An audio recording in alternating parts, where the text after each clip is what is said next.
dark night of the soul? Is this something in our brain? Is it something in a different dimension? Best way that I can be fulfilled is if I care for you.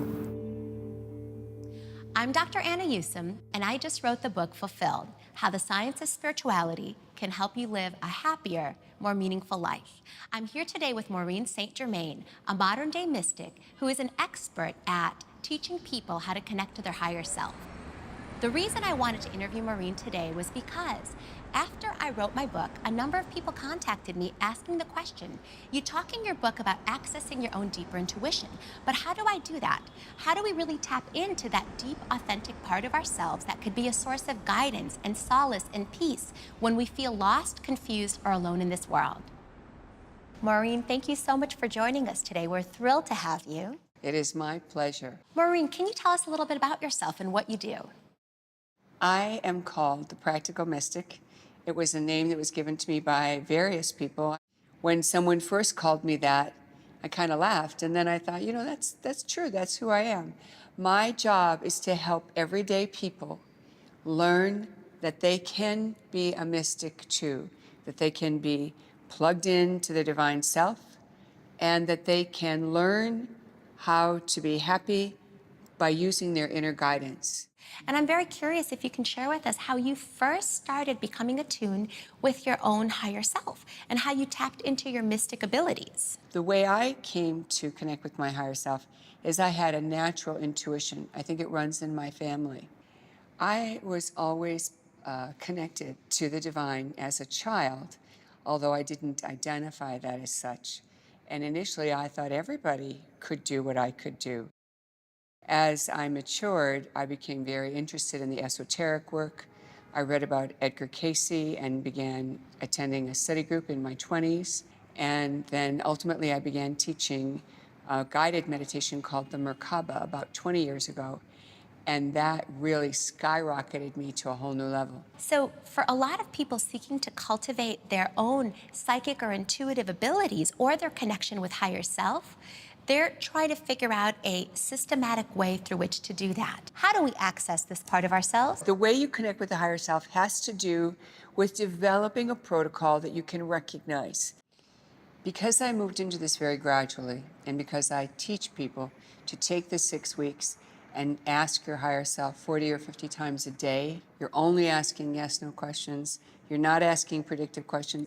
What happens is you make a very narrow focus. And what you do is you take whatever signals you get for your yes and no and neutral. And when you ask your higher self to give you that symbol or signal, and you're in a guided meditation where you're being very clear about your intention, usually something comes through. And two things happen.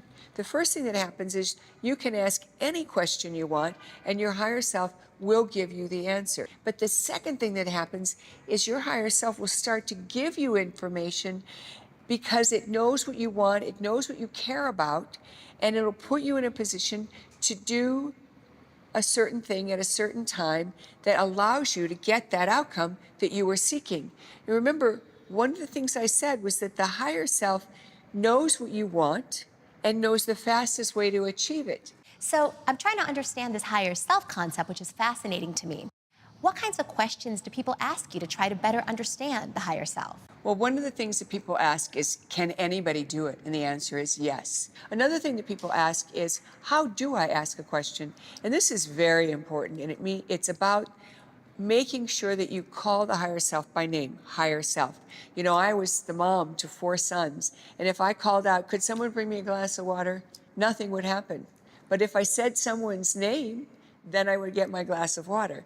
And so it stands to reason that if we only want the higher self to answer, then we should use the name higher self. Can you also tell us how you would word a question to the higher self? Aha. The questions that you ask the higher self have a very specific format. So you always start with higher self, addressing by name, and then you always ask, is it in my highest and best good? Now, in common discussion, we often say, should I do such and such? Or should I do this? And the should word is a wonderful word, but when we're asking the higher self, should is really ambivalent. And so it's far better to say, is it in my highest and best good to? And then fill in the blank. In that way, we're asking for the divine best choice. Now, one of the things that I learned from working with the higher self is there are 5 possible outcomes for every decision. And I call them 2 below grade. That hopefully is obvious what that means.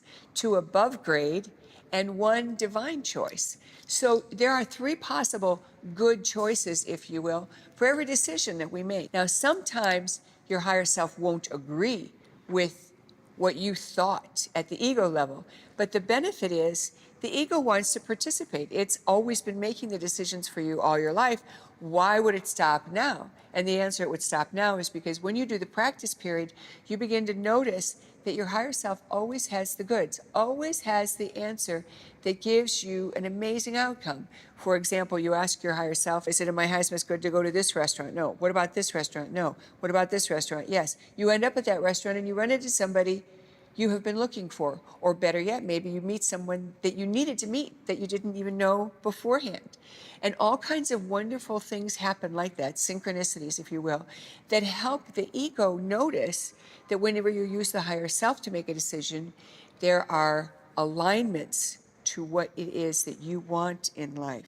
And let's talk about synchronicity for a second, because that is a topic near and dear to my heart. I'm fascinated by it. However, my colleagues would often say that these things that I think are synchronicities are actually just random coincidences. Why are they particularly meaningful? Well, I think synchronicities are important because we give simultaneity and meaning to separate events that are unrelated. The reason they are important is because I believe they are signals from our divine self to help us know that we are on track, that we are on the course we intended. Some more questions about the higher self.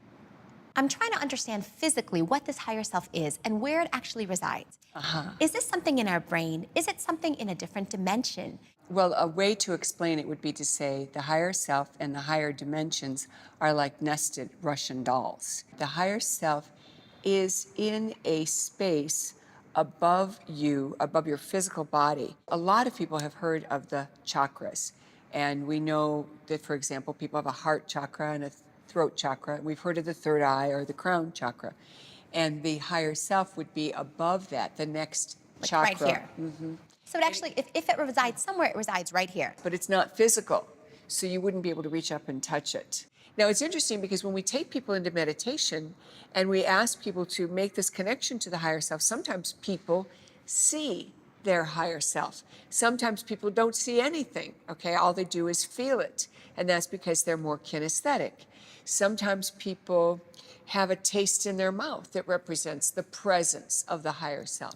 So these are experiences that over time you begin to recognize, just like when you learn a foreign language. Some people are going to learn faster than others. Some people are going to be more of a natural than others, but everybody can learn it. We discussed the ways in which you can get messages in all these non-traditional ways through synchronicities, by hearing certain voices from your higher self. So as a psychiatrist, it's really interesting because oftentimes these are the exact same things that could be bothering a schizophrenic that would lead them to feel that they're crazy. You use it in the service of helping humanity. How do sometimes we get these messages and they're so helpful, and other times they actually lead to a person's mental demise? Well, I think that this is a very serious subject. And I will tell you that I use those intuitive hits to confirm that we are in connection with the divine. So when someone comes to me and I start hearing things that seem a little bit off, I immediately check in with my guidance. This person needs to see a specialist. They need to see a doctor, a psychiatrist. But what I believe from my experience of myself is that when I question the message because it doesn't feel rational, I then ask for my basic signals for yes and no and neutral. I'm going to guess that somebody who's schizophrenic wouldn't have that ability to take that step back and ask themselves, is this from my higher self, or is this just a random thought that's jumping in my head? So a key portion of what you're describing with the higher self is not just to receive the information, but to be able to recognize that you are indeed receiving the information. To validate Therefore, it. Absolutely. being an observer of the information. Exactly. You know, it's interesting to me because There are times that I'm faced with what I think is a completely impractical decision. You know, when I met my husband, my sister called me and said, "Isn't he geographically undesirable?" And I said, "Yes, he's a West Coast guy." But Spirit had me build a bridge, and that totally caught me by surprise. That was not what I was expecting. And what you're saying is so important because we often think that we know what's best for us, and we also feel as though we know what the choices before us are. But what you're showing is that when you tap into something greater than yourself, you're also often shown things that you wouldn't even anticipate. Yes, you know, it's funny. The desires we have, I believe, are part of our divine plan. So if you think of the higher self as the version of you that not only knows what you want, but knows the fastest and easiest way to get it. When we then connect to our higher self, is it like we're getting, because you call it divine guidance, is it that we're connecting to God? Is God a synonym for higher self? You know, I like to tell people that think of the internet, okay? When you plug into your higher self, you're connected to the internet. And the internet has full resources of everything. The version of you that still has your personality and your aspects, because as your soul becomes closer and closer to God, as that expression is part of God, you become less and less defined separately. Interesting, right? So you're talking actually about concepts of duality. Exactly. And the duality is a form of creation. It's a way for us to experience things that we would not have been able to experience otherwise. You know, we already know that there's more than one version of reality because quantum science has taught us that. You know, people look at duality and sometimes they say, well, why do we have to have all this negative stuff? Certainly, man's inhumanity to man was never intended. What does the sentence, "we are all one," mean to you? It means that each and every one of us, if we trace our lineage back, are one being. And it's kind of funny because even genetics will tell us we all came from one place. And so why couldn't our spiritual origins also be from one place? And is this what people refer to when they say we're all one unified soul? That there's actually one soul, and it's actually a delusion of consciousness that we're all separate? In fact, I even say humanity or the soul separated from that which is inseparable in order to expand consciousness, to expand the database. What do you feel is next for humanity in terms of our collective evolution? I think all of humanity is going through a major, major shift. And the major shift is so dramatic that it will be literally unrecognizable compared to where we are now. But I believe that all of humanity is becoming divine. My guides actually say the rules haven't changed, the game has changed. Everybody can improve their lot in life by simply offering the prayer, I'm asking for a day of heaven on earth for me and everyone I come in contact with. That's beautiful. Thank you. And cheers to fulfillment for all. Indeed.